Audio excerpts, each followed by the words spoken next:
Hello guys, welcome back to my channel. তোমরা সবাই কেমন আছো? আশা করি খুব ভালো আছো। আমিও খুব ভালো আছি।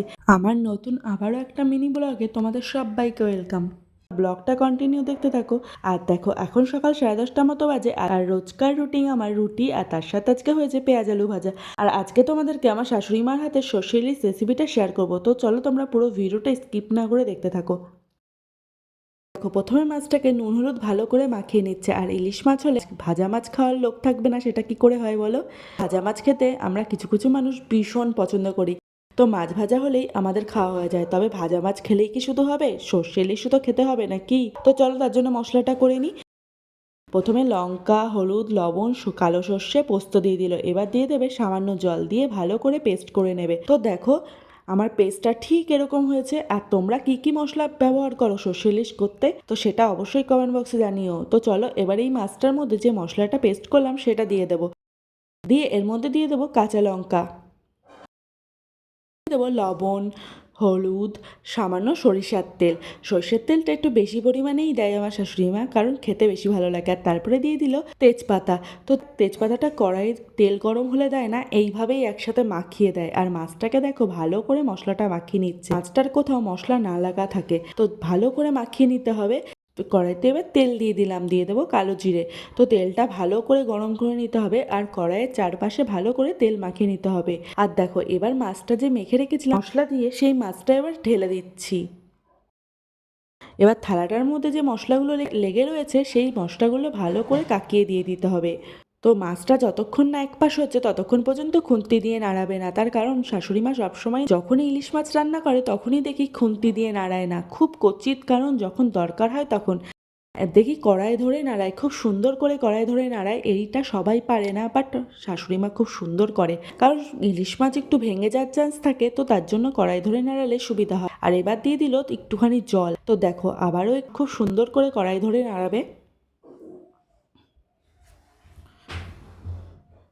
তো দেখো, আর তোমরা ইলিশ মাছের কোন রেসিপিটা ভালো খাও? কাঁচকলা দিয়ে পাতলা ঝোল, নাকি সর্ষে ইলিশ, না বাটিতে ভাপা? অবশ্যই সেটা জানিও। আমার সব থেকে ভালো লাগে ইলিশ মাছ ভাজা, তেল দিয়ে ভাত খেতে দারুণ লাগে। আর তার সাথে ভালো লাগে কাঁচকলা দিয়ে পাতলা ঝোল। তোমাদের কোনটা ভালো লাগে অবশ্যই কমেন্ট বক্সে জানিও।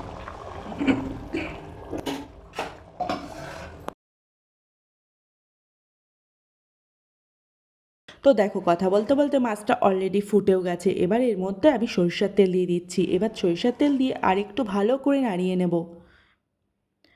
ভালো করে নাড়িয়ে নিয়ে থালা দিয়ে ঢেকে দেবো। তো থালা দিয়ে ঢেকে দিয়ে এবার গ্যাসটা অফ করে দেবো, তার কারণ মাছটা হয়ে গেছে। আর দেখো, মাছটা লাস্ট ফিনিশিংয়ে দেখতে ঠিক এরকম হয়েছিল। আর আজকে দুপুরের মেনু ছিল ভাত, তার সাথে ইলিশ মাছের রেসিপিটা দেখালামই। আর তার সাথে ইলিশ মাছ ভাজা, তেল, আর ওলের ডাঁটার শাক, আর চিচিঙ্গা হয়েছিল। আর তার সাথে হয়েছিল মাছ ভাজা, মাছের তেল। আর তার সাথে হয়েছিল শাক, হয়েছিল বেগুন ভাজা, হয়েছিল চাটনি।